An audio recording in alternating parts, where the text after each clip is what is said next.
ইরানে মার্কিন হামলা ও আইআরজিসির পাল্টা ক্ষেপণাস্ত্র নিক্ষেপ, মধ্যপ্রাচ্যে চরম উত্তেজনার জেরে 14 দেশে ভ্রমণ সতর্কতা জারি। 39 দেশের অভিবাসীদের নিয়ে ট্রাম্পের নীতি বাতিল আদালতে, বড় ধরনের বিজয় হিসেবে দেখছেন অভিবাসী অধিকার সংগঠনগুলো। অবৈধদের নাগরিক যাচাই প্রক্রিয়া দ্রুত শেষ করার আহ্বান দিল্লির, ঢাকার সাথে সম্পর্ক এগিয়ে নিতে চায় ভারত।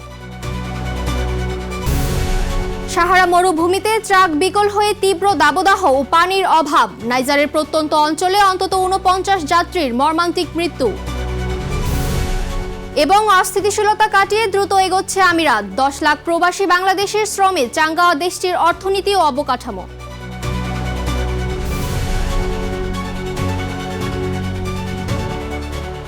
বিশ্বজুড়ে ঘটে যাওয়া দিনের গুরুত্বপূর্ণ ঘটনাবলী নিয়ে আর টিভির নিয়মিত আয়োজন সারাদিনের বিশ্ব। আপনাদের সঙ্গে আছি আমি জুবাই খান ঝিলি। ফের যুদ্ধ শুরুর আভাস মধ্যপ্রাচ্যে। শুক্রবার ইরানের দক্ষিণাঞ্চলে রাজার স্থাপনায় হামলা চালিয়েছে মার্কিন সেনাবাহিনী। যুক্তরাষ্ট্রের সেন্ট্রাল কমান্ডের দাবি, হরমুজ ইরানের ছোড়া ড্রোনগুলো হুমকি হয়ে ওঠায় সতর্কতামূলক ব্যবস্থা হিসেবে এই হামলা চালানো হয়েছে। এর জবাবে উপসাগরীয় দেশগুলোর শত্রু ঘাঁটিগুলোতে ক্ষেপণাস্ত্র হামলা চালিয়েছে আইআরজিসি। ভারত মহাসাগর ও ওমান উপসাগরেও ইরান যুক্তরাষ্ট্রের মধ্যে উত্তেজনা দেখা গেছে। নিরাপত্তা পরিস্থিতির আরও অবনতির আশঙ্কায় 14টি দেশে নতুন ভ্রমণ সতর্কতা জারি করেছে যুক্তরাষ্ট্র। বিস্তারিত শামিউল সিহাবের রিপোর্টে। লেবানন ইস্যুতে আবারও উত্তপ্ত মধ্যপ্রাচ্যের আকাশ।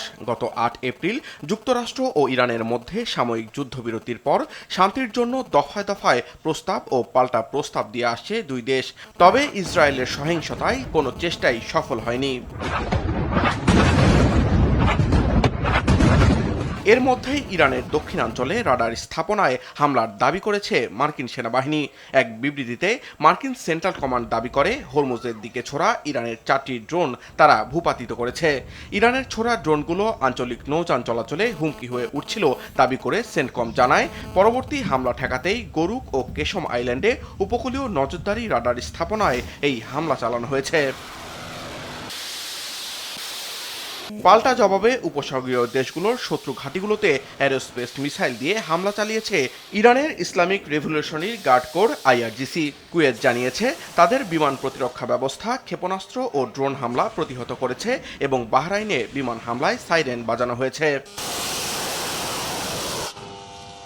এদিকে ভারত মহাসাগরে ইরানের অপরিশোধিত তেলবাহী একটি ট্যাঙ্কার চলাচলে বাধা দিয়েছে মার্কিন বাহিনী। অন্যদিকে ওমান উপসাগরে মার্কিন বাহিনীর ওপর সতর্কতামূলক গুলি চালানোর কথা জানিয়েছে ইরানের নৌবাহিনী। তাদের দাবি, মার্কিন জাহাজগুলো ওই এলাকায় অন্যান্য নৌযানকে হয়রানি করছিল। তবে ইরানি পক্ষের এই দাবি অস্বীকার করেছে মার্কিন সেন্ট্রাল কমান্ড। মধ্যপ্রাচ্যে চলমান উত্তেজনা এবং নিরাপত্তা পরিস্থিতির আরও অবনতির আশঙ্কায় 14টি দেশের জন্য নতুন ভ্রমণ সতর্কতা জারি করেছে যুক্তরাষ্ট্র।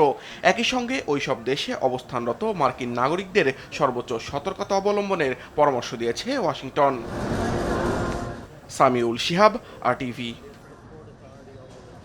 ট্রাম্প প্রশাসনের বিতর্কিত অভিবাসন নীতি বাতিল করেছে যুক্তরাষ্ট্রের একটি ফেডারেল আদালত। এই নীতির আওতায় 39টি দেশের অভিবাসীদের আশ্রয়, ওয়ার্ক পারমিট, গ্রিন কার্ড ও নাগরিকত্বের আবেদন স্থগিত রাখা হয়েছিল।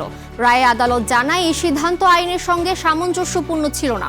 রোজ আইল্যান্ডের বিচারক জন ম্যাককোলেন বলেন, এসব নীতির কারণে আফ্রিকা, এশিয়া, মধ্যপ্রাচ্য ও ল্যাতিন আমেরিকার হাজারো মানুষ দীর্ঘদিন ধরে আইনি অনিশ্চয়তায় ছিল। আদালতের মতে, আবেদনকারীরা সব নিয়ম মেনেই আবেদন করেছিলেন, কিন্তু তাদের ফাইলগুলো অযৌক্তিকভাবে আটকে রাখা হয়েছিল। এই রায়কে অভিবাসী অধিকার সংগঠনগুলো বড় ধরনের বিজয় হিসেবে দেখছে। সুদানে জাতিসংঘ শান্তিরক্ষা মিশনে দায়িত্ব পালনকালে নিহত 6 বাংলাদেশি শান্তিরক্ষীকে মরণোত্তর দাগ হামারশেল্ড পদকে ভূষিত করা হয়েছে। আন্তর্জাতিক জাতিসংঘ শান্তিরক্ষী দিবস উপলক্ষে নিউ ইয়র্কের জাতিসংঘ সদর দপ্তরে আয়োজিত এক অনুষ্ঠানে এই সম্মাননা প্রদান করা হয়। জাতিসংঘ মহাসচিব আন্তোনিও গুতারেস পদকগুলো বাংলাদেশের স্থায়ী প্রতিনিধি রাষ্ট্রদূত সালাউদ্দিন নোমান চৌধুরীর হাতে তুলে দেন। আন্তর্জাতিক শান্তি ও নিরাপত্তা প্রতিষ্ঠায় তাদের সাহস, আত্মত্যাগ ও দায়িত্বনিষ্ঠার স্বীকৃতি স্বরূপ এই সম্মাননা দেওয়া হয়েছে।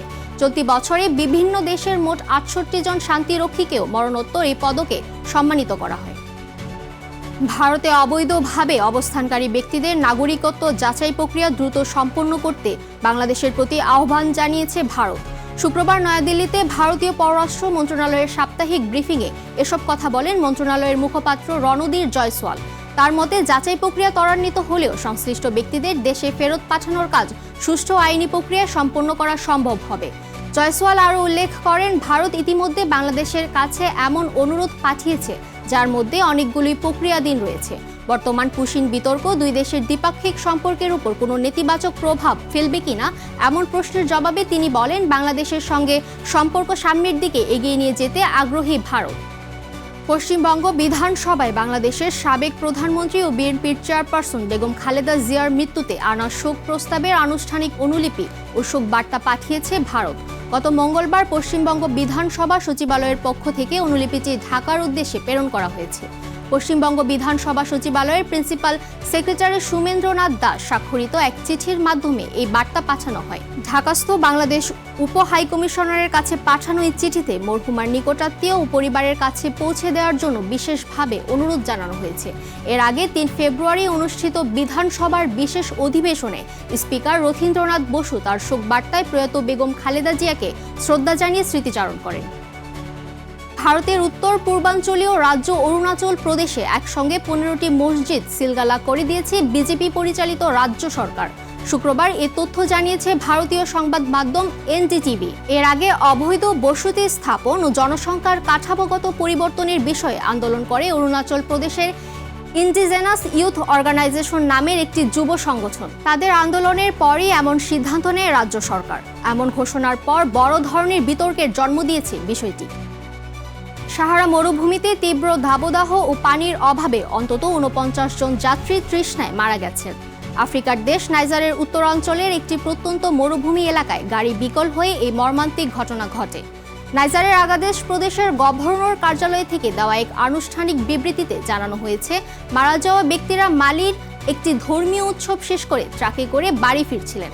পথিমধ্যে তাদের বহনকারী ট্রাকটি বিকল হয়ে যাওয়ায় মরুভূমির বুকে আটকা পড়েন তারা। তীব্র গরম ও কাছাকাছি কোনো পানির উৎস না থাকায় একে একে সবাই মৃত্যুর করে ঝরে পড়েন। অলৌকিকভাবে বেঁচে যাওয়া 2 জন যাত্রী মরুভূমি পাড়ি দিয়ে স্থানীয় কর্তৃপক্ষকে বিষয়টি অবহিত করেন। খবর পেয়ে উদ্ধারকারী দল দ্রুত ঘটনাস্থলে পৌঁছে অচল ট্রাকটির আশেপাশে কয়েক ডজন নিথর দেহ উদ্ধার করে। পরবর্তীতে মরুভূমির প্রত্যন্ত এলাকাতেই স্বজনহীন এই ভুক্তভোগীদের গণকবর দেওয়া হয়। বাংলাদেশের রেমিটেন্স প্রেরণের অন্যতম শীর্ষ দেশ সংযুক্ত আরব আমিরাত। প্রায় 10 লাখ প্রবাসী বাংলাদেশি সেখানে চাকরি ও ব্যবসার মাধ্যমে কেবল নিজেদের জীবিকা নির্বাহই করছেন না, একই সঙ্গে দেশটির অর্থনীতি ও অবকাঠামো উন্নয়নেও গুরুত্বপূর্ণ ভূমিকা রাখছেন। সাম্প্রতিক সাময়িক অস্থিতিশীলতা কাটিয়ে আবারও দ্রুতগতিতে এগিয়ে যাচ্ছে আমিরাত। এস.এম. শাফায়েতের পাঠানো তথ্যচিত্রে বিস্তারিত জানাচ্ছেন অঙ্কুর মণ্ডল। শান্তিপূর্ণ ও আন্তর্জাতিকভাবে স্বীকৃত নিরাপদ এই দেশটিতে সম্প্রতি এক অনাকাঙ্ক্ষিত পরিস্থিতি তৈরি হয়েছিল। তবে সুদৃঢ় নেতৃত্ব ও দায়িত্বশীল ভূমিকার মাধ্যমে কার্যকরভাবে পরিস্থিতি মোকাবেলা করেছে আমিরাত সরকার। সংকটকালেও জানমালের পূর্ণ নিরাপত্তা নিশ্চিত থাকায় কৃতজ্ঞতা জানিয়েছেন প্রবাসী বাংলাদেশিরা। সংযুক্ত আরব আমিরাত আমাদের কাছে অত্যন্ত গুরুত্বপূর্ণ এই জন্য যে আমার পাঠানো রেমিটেন্সে আমার পরিবার চলে, আমার পাঠানো রেমিটেন্সে আমাদের বাংলাদেশ চলে। সংযুক্ত আরব আমিরাত অত্যন্ত বলা যায় যে চতুরতার সঙ্গে নেতৃত্ব দিয়েছে। তাদের নেতৃত্ব পুরো বিশ্ব দেখেছে, তারা আঙ্গুল দিয়ে দেখিয়ে দিয়েছে আসলে তারা যে একটি সফল নেতৃত্বের অধিকারী রাষ্ট্র। সম্প্রতি দেশটির প্রতি সংহতি ও কৃতজ্ঞতা প্রকাশে বাংলাদেশি কমিউনিটির উদ্যোগে অনুষ্ঠিত হয়েছে proudly standing shoulder two shoulder with UAE শীর্ষক একটি সমাবেশ। এই দেশে সংযুক্ত আমিরাতের সরকার যা বলে তাই আমরা প্রচার করব। এর বাইরে আমার ব্যক্তিগত বানানো কিছু প্রচার না করার জন্যই আমাদের মূল কথা।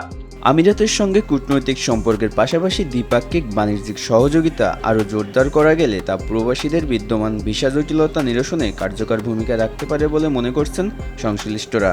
যদি সরকার টু সরকার আলাপ আলোচনা করে তাহলে ভিসা যে জটিলতা আছে এটা নবায়ন হচ্ছে না, এটাও নবায়ন হবে, ট্রান্সফারের বিষয়টা চলে আসবে এবং নতুন ভিসা ইস্যু হবে। এই নতুন ভিসাটা যদি ইস্যু না হয় তাহলে রেমিটেন্স তো বাড়তেছে না, একটা পর্যায়ে গিয়ে এটার গতি নেগেটিভ চলে যাবে। বিশাল সংখ্যক প্রবাসীদের কর্মসংস্থানের স্বার্থে বাংলাদেশের মূলধারার গণমাধ্যমগুলো যেভাবে সত্য ও বস্তুনিষ্ঠ তথ্য তুলে ধরেছে তার প্রশংসা করছেন প্রবাসীরা।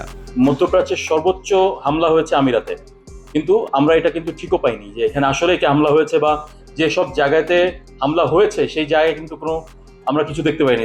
ধ্বংসস্তূপ 5 মিনিটের মধ্যে সরিয়ে ফেলা হয়েছে। সবাই সেফটির ব্যাপারে এরা বারবার বলেছে। একই সঙ্গে সামাজিক যোগাযোগ মাধ্যমে কোনো ধরনের বিভ্রান্তিকর তথ্য না ছড়ানোর জন্য সবাইকে সতর্ক থাকার আহ্বান জানানো হয়েছে। এছাড়া সংকটকালে আমিরাত সরকারের পাশে থাকায় বাংলাদেশ সরকারকেও ধন্যবাদ ও কৃতজ্ঞতা জানিয়েছেন কমিউনিটির নেতৃবৃন্দ। অঙ্কুর মণ্ডল, RTV। যুক্তরাষ্ট্রে অনুষ্ঠিতব্য ফুটবল বিশ্বকাপে অংশ নিতে মার্কিন ভিসা পেয়েছেন ইরানের ফুটবলাররা। মার্কিন পররাষ্ট্রমন্ত্রী মার্কো রুবিও জানান, ইরান দলের ভিসা প্রাপ্তিতে ট্রাম্প প্রশাসনের কোনো আপত্তি ছিল না।